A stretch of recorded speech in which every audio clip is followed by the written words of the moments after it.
Hola, bienvenido, bienvenida. El título de la lección para esta semana es Deuteronomio en el resto del Antiguo Testamento. Y el versículo para memorizar lo encontramos en Deuteronomio 10:15 y dice: Solamente de tus padres se agradó Jehová para amarlos y escogió su descendencia después de ellos, a vosotros, de entre todos los pueblos como en este día. Los escritores del Antiguo Testamento posteriores a Moisés citaron el libro de Deuteronomio. Veamos cómo lo citaron algunos o cómo lo usaron algunos otros. Hagámoslo revisando las ideas principales de esta lección. Comencemos con el libro de la ley. Segundo Reyes 22 nos narra que fue encontrado el libro de la ley en la casa de Dios y fue leído al rey Josías. Los eruditos han llegado a la conclusión de que este libro de la ley, que aparentemente se había perdido para el pueblo durante muchos años, era Deuteronomio. El capítulo 23, en el versículo 3, muestra la seriedad con que el rey Josías tomó la ley, y poniéndose el rey en pie junto a la columna, hizo pacto delante de Jehová, de que irían en pos de Jehová y guardarían sus mandamientos, sus testimonios y sus estatutos con todo el corazón y con toda el alma, y que cumplirían las palabras del pacto que estaban escritas en aquel libro. Y todo el pueblo confirmó el pacto. Como consecuencia de haber perdido el libro de la ley, el pueblo se había desviado de la verdad que se le había confiado. Pero Josías, al encontrarlo, leerlo y aceptarlo, promovió una reforma que incluía una limpieza y una purificación de todas las abominaciones que se veían en la tierra de Judá y en Jerusalén, para cumplir las palabras de la ley que estaban escritas en el libro que el sacerdote Hilcías había hallado en la casa de Jehová, como relata el versículo 24. Hablemos ahora de los cielos de los cielos. Esta frase que encontramos en Deuteronomio 10:14 y que señala la soberanía, la majestad, el poder y la grandeza de Dios es usada posteriormente y registrada por escritores ulteriores. En la dedicación del templo, Salomón dice: He aquí que los cielos de los cielos no te pueden contener, en 1 Reyes 8:27.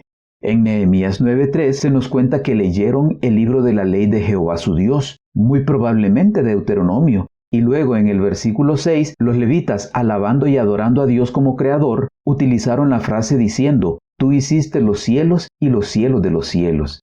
Y el salmista en el Salmo 148:4, en la exhortación a la creación para que alabe a Jehová, dice: Alabadle cielos de los cielos y las aguas que están sobre los cielos. El Dios creador, grande, poderoso, majestuoso, soberano, es el mismo que se humillaría hasta la cruz para nuestra salvación. A continuación encontremos el libro de Deuteronomio en Jeremías. Un versículo muy citado de Jeremías es el que está en el capítulo 29, versículo 13.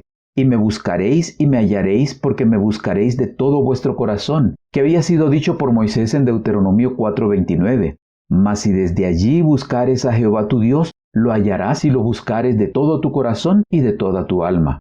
Como ya habíamos dicho, en el tiempo del rey Josías se encontró el libro de la ley, que entendemos era Deuteronomio, por lo que no es de extrañar que influyera en los escritos de Jeremías.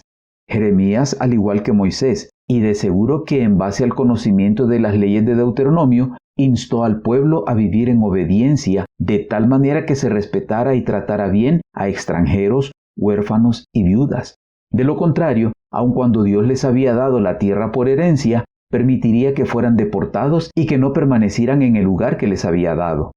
Un ejemplo más de la influencia de Deuteronomio en Jeremías es lo que cita Jeremías 4:4 diciendo: Circuncidaos a Jehová y quitad el prepucio de vuestro corazón, varones de Judá y moradores de Jerusalén, no sea que mi ira salga como fuego y se encienda y no haya quien la apague por la maldad de vuestras obras. Que es lo que dice Moisés en el capítulo 30, versículo 6 de Deuteronomio. Y circuncidará Jehová tu Dios tu corazón y el corazón de tu descendencia, para que ames a Jehová tu Dios con todo tu corazón y con toda tu alma, a fin de que vivas.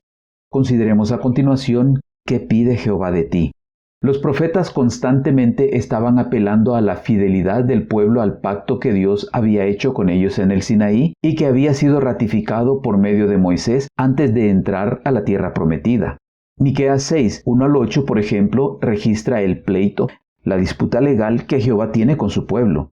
Les recuerda algunas de las cosas grandes hechas en su favor y cómo la respuesta de ellos se limita a cumplir exteriormente con las formas de los ritos y ceremonias, que no pasan de ser eso solamente, formas externas. y entonces les hace ver en el versículo 8 lo que en realidad se espera de cada uno de ellos. Oh hombre, Él te ha declarado lo que es bueno, y ¿qué pide Jehová de ti? Solamente hacer justicia y amar misericordia y humillarte ante tu Dios. Lo que Miqueas dice aquí, aunque no textual, es una cita de lo que Moisés dijo al pueblo, registrada en Deuteronomio 10, 12 y 13. Ahora pues, Israel, ¿qué pide Jehová tu Dios de ti, sino que temas a Jehová tu Dios, que andes en todos sus caminos y que lo ames y sirvas a Jehová tu Dios con todo tu corazón y con toda tu alma, que guardes los mandamientos de Jehová y sus estatutos que yo te prescribo hoy para que tengas prosperidad?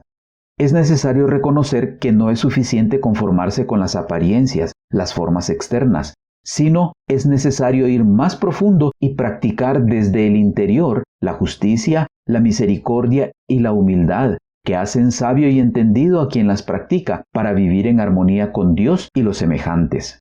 Por último, veamos cómo influyó Deuteronomio en la oración de Daniel.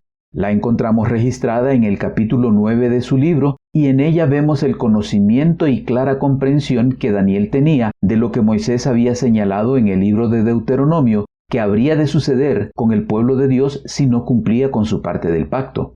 Daniel no usa tiempo para preguntarle a Dios el porqué de la situación del pueblo. Lo que hace es reconocer y confesar su pecado y el del pueblo, mientras reconoce la justicia de Dios. En los versículos 11 y 13 menciona la ley de Moisés en referencia, sin duda, a Deuteronomio. Daniel comprendía que habían sido deportados de su tierra a Babilonia porque no obedecieron, como se puede leer en Deuteronomio 4, 27 a 31, en el capítulo 28 y en el capítulo 31, versículo 29, que habría de suceder. Y en vez de ser reconocidos como un pueblo sabio y entendido, como dice en el versículo 16 de Daniel 9, a causa de nuestros pecados y por la maldad de nuestros padres, Jerusalén y tu pueblo son el oprobio de todos en derredor nuestro. Daniel y otros de los exiliados comprendían, de seguro que a la luz de Deuteronomio, la razón de su situación, pero también sabían que había esperanza, porque en el mismo libro se les aseguraba que si buscaban a Dios de todo su corazón y de toda su alma, lo hallarían. En el presente, el libro de Deuteronomio nos es útil y necesario para conocer la ley de Dios por la cual podemos vivir sabiamente y alcanzar prosperidad, para conocer la majestad, el poder y la grandeza del Creador de los cielos, para tener la seguridad de que no importa cuán bajo hubiésemos caído, si buscamos a Dios de todo corazón y con toda el alma, lo hallaremos. Para saber que Dios espera que practiquemos la justicia, la misericordia y que nos humillemos delante de Él. Para comprender que muchas de nuestras situaciones difíciles son el resultado de nuestra elección de alejarnos de Dios, pero que aun siendo así, hay esperanza de restauración si nos volvemos en oración al Señor. Deuteronomio sigue teniendo vigencia en la actualidad. Estudiamos este libro y toda la palabra de Dios con la seguridad de que tiene el mensaje necesario para nuestra vida hoy.